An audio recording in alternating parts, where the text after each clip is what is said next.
आज का हमारा टॉपिक है 1857 की क्रांति। चलो स्टार्ट करते हैं।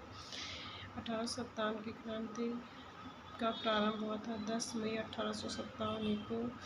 भारत का प्रथम स्वतंत्रता संग्राम कहते हैं। सैनिकों के साथ आम नागरिक भी इसमें शामिल थे। लॉर्ड कैनिंग गवर्नर जनरल था 1857 की क्रांति के समय। 1857 की क्रांति के समय इंग्लैंड के प्रधानमंत्री लॉर्ड पाल्मर्स्टन थे। 1857 के विद्रोह के जो कारण थे वह आर्थिक कारण में लॉर्ड वेलेस्ली की सहायक संधि 1798 में तैयार की गई थी। सहायक संधि की शर्तें थी, अंग्रेज अपने सहयोगी की बाहरी और आंतरिक चुनौतियों से रक्षा करेंगे। लॉर्ड वेलेस्ली ने एक सहायक संधि लाए थे जिसके 1798 में इसकी जो शर्तें थी ये है, सहयोगी पक्ष के भू क्षेत्र में एक ब्रिटिश सैनिक टुकड़ी तैनात रहेगी। सहायक संधि को सर्वप्रथम सन 1798 में हैदराबाद राज्य के शासक निजाम अली ने स्वीकार किया था। सहायक संधि को स्वीकार करने वाला जो पहला राज्य वह हैदराबाद राज्य है। सन 1798 में मैसूर द्वितीय राज्य बना। सन 1799 में मैसूर के शासक कृष्णराज वोडेयार तृतीय ने इसे स्वीकार किया था। तीसरा तंजौर 1799 में सरफरोजी द्वितीय वहाँ के शासक थे। फिर अवध ने 1801 में वहाँ के सादत अली द्वितीय थे। मराठा शासक पेशवा बाजीराव द्वितीय ने 1802 में सहायक संधि को स्वीकार किया था और सहायक संधि को लाने वाले थे लॉर्ड वेलेस्ली सन 1798 में। ये पहला याद रखना कि किस राज्य ने सर्वप्रथम सहायक संधि को स्वीकार किया था, वह था हैदराबाद राज्य सन 1798 और वहाँ के शासक का नाम था निजाम अली। रघुजी भोसले ने 1803 में नागपुर में छठा राज्य बना। डलहौजी की जो व्यपगत नीति थी या हड़प नीति, उसमें पहला सतारा 1848 में, जैतपुर, संबलपुर 1849 में, बघाट 1850 में, उदयपुर को 1852 में, झांसी 1853 और नागपुर 1854 में हड़प लिए गए थे। इनके आगे जो कारण होंगे वो भी आएंगे। लॉर्ड डलहौजी ने 1858 में ही अवध के बारे में घोषणा कर दी थी कि यह चेरी एक दिन हमारे ही मुंह में आकर गिरेगी। यह किसका कथन था? लॉर्ड डलहौजी ने।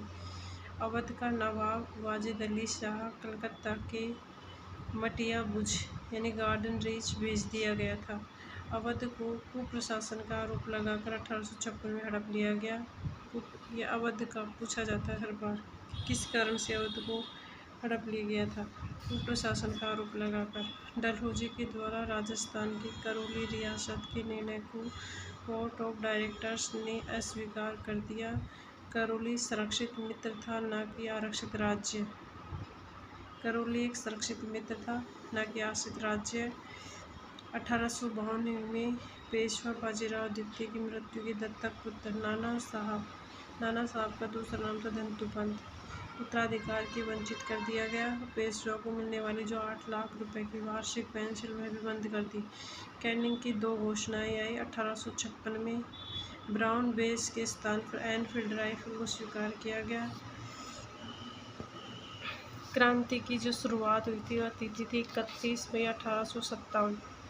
क्रांति की तिथि ये देखिए मैं आपको, क्रांति की निर्धारित तिथि थी 31 मई 1857। क्रांति के जो प्रतीक थे वह कमल व चपाती को रखा गया था।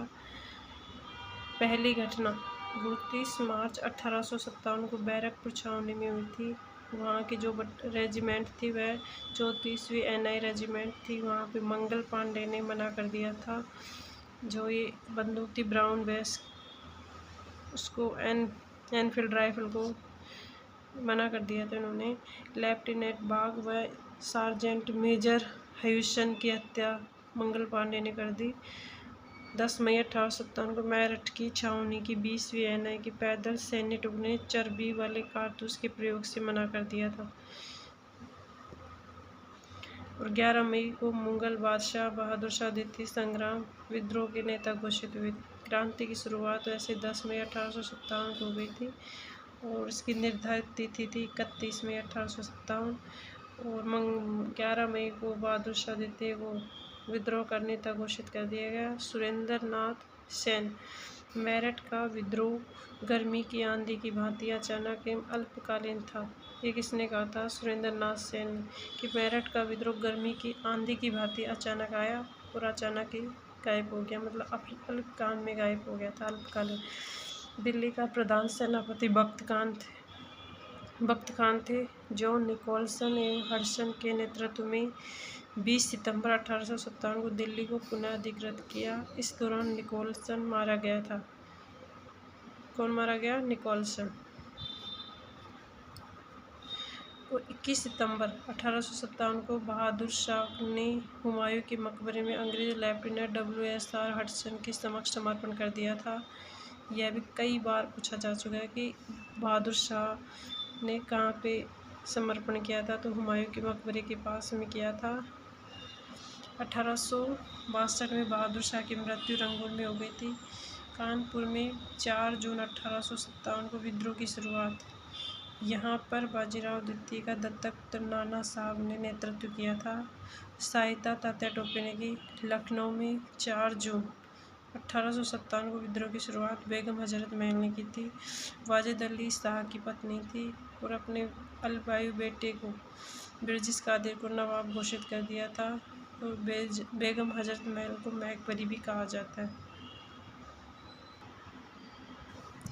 झांसी में 4 जून 1857 को रानी की लक्ष्मीबाई ने विद्रोह किया था। उनके पति का नाम था गंगाधर और उनके दत्तक पुत्र का नाम दामोदर राव था।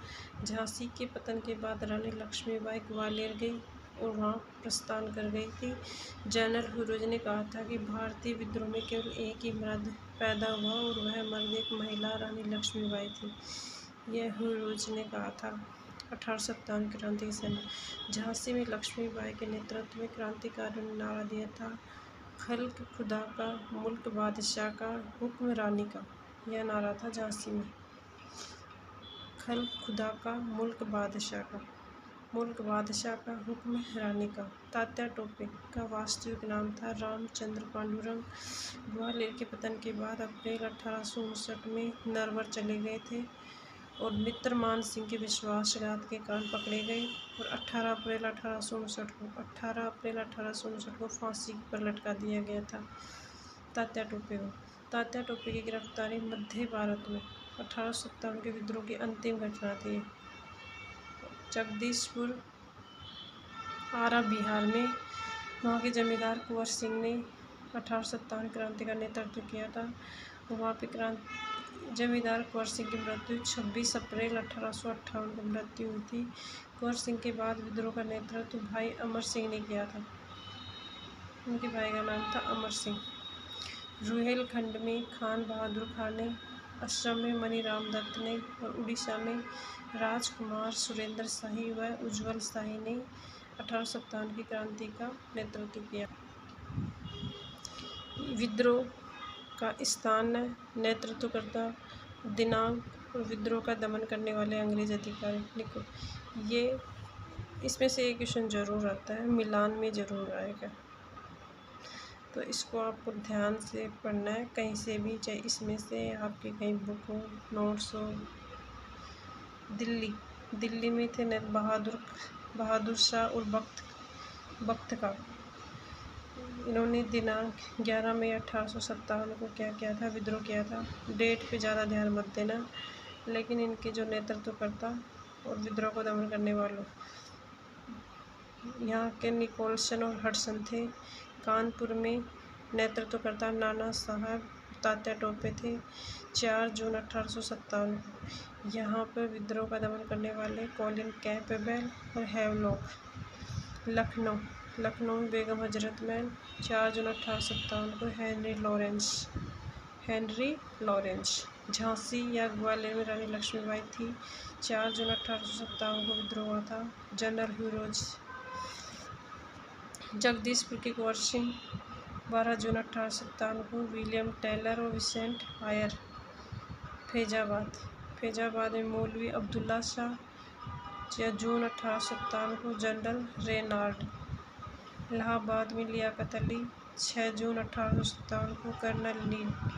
बरेली में खान बहादुर खान, जून 1857 व कैंपबेल। खान बहादुर खान को वक्त का कहते हैं। फतेहपुर में अजीमुल्ला और 1857 के जनरल रेनाल्ड। जो ये कथन है, ये कथन भी पूछे जाते हैं, मतलब किसने 1857 के बारे में क्या कहा।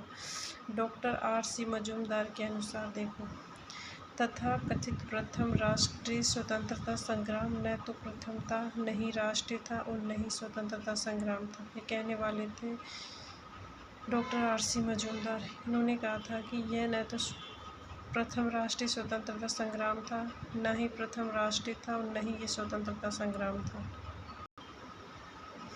लाला लाजपत राय ने यंग इंडिया में लिखा है कि 1857 की क्रांति राजनीतिक तथा राष्ट्रीय दोनों थी। S.N. सेन के द्वारा लिखे गए सरकारी इतिहास की प्रस्तावना मौलाना आज़ाद ने लिखा था कि 1857 की सरकारी पुस्तक है। सरकारी पुस्तक लिखने वाले थे S.N. सेन। सर सैयद अहमद खान के अनुसार 1857 के विद्रोह का सबसे प्रमुख कारण भारतीयों के प्रतिनिधित्व का अभाव है। बंगाल आर्मी की पौधशाला अवध को कहा जाता है। बंगाल आर्मी की पौधशाला अवध को कहा जाता है। 1859 में थॉमस जोन्स बारकर के द्वारा बनाया गया चित्र रिलीफ ऑफ लखनऊ, लखनऊ की राहत, रिलीफ ऑफ लखनऊ, हिंदी में यानी लखनऊ की राहत। अवधारणा और प्रतिपादन। सैनिक विद्रोह किसने कहा था? John Seeley, John Lawrence, V Smith, Malleson, Holmes, Trevelyan, Munshi Jiwanlal, sir Syed Ahmad Khan. राष्ट्रीय विप्लव ताराचंद के अनुसार सामंतवादी प्रतिक्रिया मेलियनसन जवाहरलाल नेहरू के अनुसार। प्रथम स्वतंत्रता संग्राम वी.डी. सावरकर के अनुसार। मुस्लिम षड्यंत्र James Outram Smith, W. Taylor के अनुसार। राष्ट्रीय विद्रोह किसने कहा था? बेंजामिन डिज़रेली ने कहा था। सभ्यता और बर्बरता T.R. होम्स के अनुसार। ईसाइयों के विरुद्ध E.L.E.R. रीज के अनुसार। गोरी काली नस्लों में J.G. मेडले ने कहा था। भारत का अंतिम गवर्नर जनरल लॉर्ड कैनिंग था और ये प्रथम वायरस बना था तो लॉर्ड कैनिंग बना था। पील कमीशन की सिफारिश से ब्रिटिश सैनिकों की संख्या बढ़ा दी गई थी। पील कमीशन की सिफारिश के आधार पर 1952 में भारतीय स्वतंत्रता आंदोलन का इतिहास लिखने का कार्य डॉक्टर मजूमदार को सौंपा गया। प्रथम भाग के प्रारूप को सरकार ने स्वीकृत नहीं किया। डॉक्टर मजूमदार 1955 में अलग हो गए। उसके बाद यह कार्य डॉक्टर ताराचंद को सौंपा गया। अतः डॉक्टर ताराचंद को भारतीय राष्ट्रीय आंदोलन के सरकारी इतिहासकार कहते हैं।